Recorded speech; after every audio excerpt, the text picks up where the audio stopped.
பிரச்சனை மேடம் காலையில? ஒரு பிரச்சனையும் இல்ல. இல்ல நான் பைட் தரதே இல்ல. முதல் இதுல வந்து நீங்க மெழுகுவர்த்தி கொடுக்கல அப்படின்ற மாதிரி சொல்லிருக்காங்க. ரெண்டாவதுல நீங்க கூப்பிட்டு கொடுத்தீங்க. என்ன ஆச்சு? என்ன பிரச்சனை? என்ன புரோட்டோகால் மேடம்? இல்ல ஒரு இஷ்யூ இல்லங்க. அவங்க பேசிருக்காங்களே அதே போடுறோம். இல்ல மேடம், முதல் டைம் நீங்க வந்து அவங்க மெழுகுவர்த்தி கேட்டாங்க, நீங்க கொடுக்கல. ஐஏஎஸ் ஆபீசர்ல கொடுத்தீங்க. ரெண்டாவது டைம் நீங்க கொடுத்தீங்க, அவங்க வாங்கல. என்ன பிரச்சனை மேடம்? இல்ல முதல் டைமும் வந்து கொடுத்தோம். அவங்க வந்து அதுக்குள்ள வெளியில போயிட்டாங்க. நீங்க மூணாவது ஆளா இருக்கக்கூடிய ஐஏஎஸ் ஆபீசர் தான் நீங்க கொடுத்தீங்க. என்ன நடந்துச்சு? இல்ல இல்ல உங்க சைடுல இருந்து ஒரு விளக்கம் நம்ம வேணும் இல்ல மேடம்? இல்ல இது வந்து இவ்வளவு பெரிய இஷ்யூ ஆக்குற அளவுக்கு ஏன் இது இவ்வளவு இஷ்யூ ஆக்குறீங்க? நீங்க விளக்கம் சொல்லிட்டீங்கன்னா முடிஞ்சு மேடம். அது அந்த பிரச்சனை நீங்க தான் வழி விட்டீங்கன்னா என்ன பிரச்சனை என்ன நடந்துச்சு?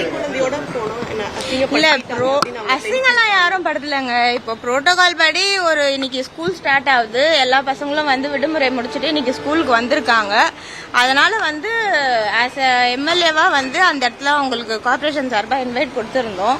8:45க்கு வந்து ஈவெண்ட் சொல்லியிருந்தோம். 9 o'clock தான் அவங்க ஈவெண்ட்டுக்கே வந்தாங்க. ஸோ அவங்க சொல்றப்பல புறக்கணிக்கிறதா இருந்தா 8:30க்கு நாங்க எல்லாருமே அங்க போயிருந்தோமே.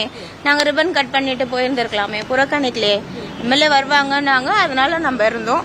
ரிப்பன் கட் பண்ணது கூட நான் கட் பண்றேன். அதுக்கு முன்னாடி அவங்க வேற ஒரு ரிப்பன்ல எடுத்து வேற சிசர் எடுத்து கட் பண்றாங்க. அதுவும் நீங்க விஷுவல்ஸ்ல பார்த்துருப்பீங்க. அதே போல உள்ள போயிட்டு குத்துவிளக்கு ஏத்துட்டு நீங்க எல்லாருமே வந்து கார்பரேஷன் ஃபாலோ பண்றவங்க தான் பார்த்திருப்பீங்க. குத்துவிளக்கு ஒவ்வொருத்தரா தான் ஏத்துவாங்க. ஆஸ் அ மேயர் புரோட்டோகால் படி நான் ஏற்றினேன். அப்புறம் ஐஏஎஸ் ஏற்றுவாங்க. அப்புறம் எம்எல்ஏ ஏற்றுவாங்க.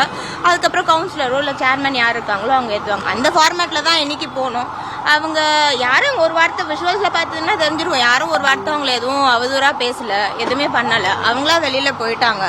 இஷ்யூ பண்ணணுமே அப்படின்ட்டுன்னு இஷ்யூ பண்ணுறவங்கள நம்ம என்ன சொல்ல முடியும்? செகண்ட் பாயிண்ட்லயும் வந்து கேண்டில் நான் கொடுத்தேன். அவங்க பகுதி செயலாளர் வாங்கினாங்க. இது ஜிசிசி ஈவெண்ட். பகுதி செயலாளர் எப்படி வந்து வாங்குவாங்க? அதனால நான் அவங்க கிட்ட கொடுத்தேன். அவங்க அதை திருப்பி மறுத்துட்டு போயிட்டாங்க. பிரச்சனை பண்ணோமேன்னு பண்றவங்க நம்ம என்ன பண்ண முடியும்? மரியாதை நிமித்தமா கார்பரேஷன் சார்பா அவங்களுக்கு அழைப்பு வந்து விடப்பட்டு அழைப்பு கொடுத்தோம். அது நிமித்தமா தான் அவங்களும் வந்தாங்க, நிகழ்ச்சியில பங்கேற்றாங்க. புரோட்டோகால் படி நாங்க என்ன மரியாதை தரணுமோ அதை நாங்க கொடுத்தோம். நாகரிகமா எல்லாருமே வந்து இதுல வந்து பயணிக்கணும்.